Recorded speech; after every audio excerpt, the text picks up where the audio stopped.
لە کۆلیژی هونەرە جوانەکانیش زۆر گرنگ بوو بۆ ئێمە کە لە قۆناغی یەکەمەوە تا قۆناغی چوارەمەوە قوتابیان بەشدار بن لە چالاشەکانی خۆیاندا چ وەکو ژەنین چ وەکو بابەتەکانی تری بەشداریکردن بەدەنگەوە وەکو کۆڕاڵ یاخود وەکو ئەو بابەتانێکەوە پەیوەستن بە فۆرمە مۆزیکە کوردەکانەوە گەیشتنە ئەو ئەنجامێک کە تێدا ئەو فیستیڤاڵە لە شاری هەولێر پێشکەشکردن بیکەینەوە دواتریش بیگوازینەوە بۆ زانکۆکانی تری کوردستان لە شارەکانی تری کوردستان.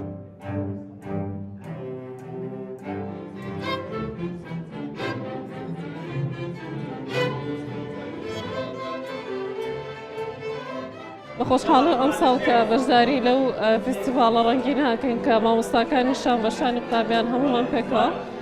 هاوکاری یەکترین جوانی ئەم فستیڤاڵە لەوەیە کە لە هەموو جۆری و باری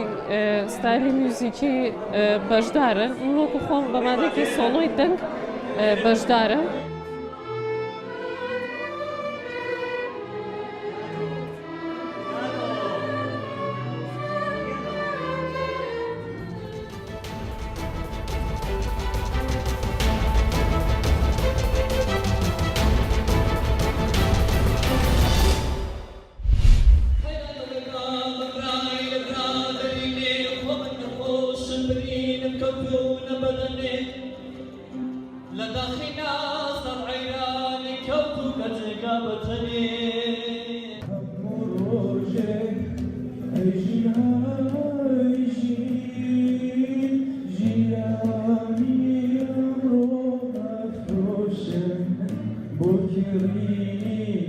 هدف من الجشنواري وبكلا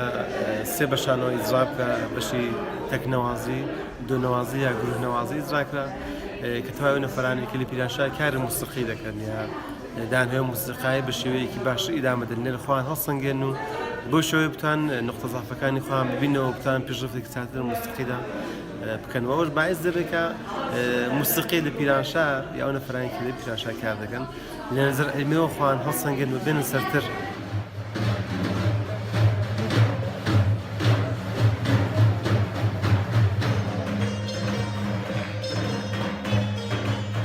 ما وكو دامزراوي إلى هنر أصلاً بسازداني أو فيستيفال مهرزانة كأولي بفرامباري وصال بانجشنا ما كمان بلاكرتو بصورة فراخان بوا أو كسلا إنك علاقة من بشي آواز نوازل نجي وكاري جروهي.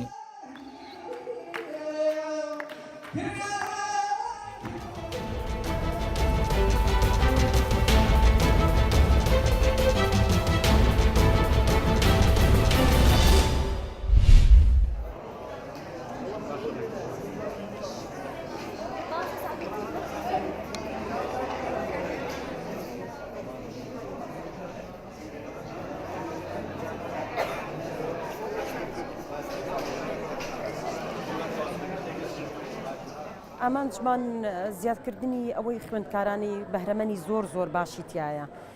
ئەم مەکتەبانی کە بڵین ئێستا هەمووی بەشدارن هیچی بڵین قوتابخانەی نمونەیی نین با ئێمەش هیچ جیاوازێکمان نەبێت لەو خوێندگایانەی کە نمونەیین بەڕاستی وەک پێشبڕکێکیش لەبێن خوێندکارەکانە کردومانە لەبەرەوەی خوێندکاری زۆر بەرهەنەمەندی زۆر باشمان هەیە ڕاستیەکەشی کۆمەڵی خوێندکاری زۆر باشم هەیە ئەتوانم بڵێم زۆر جار ئەو کارانە ئەکەن لە ئاستی مامۆستایان.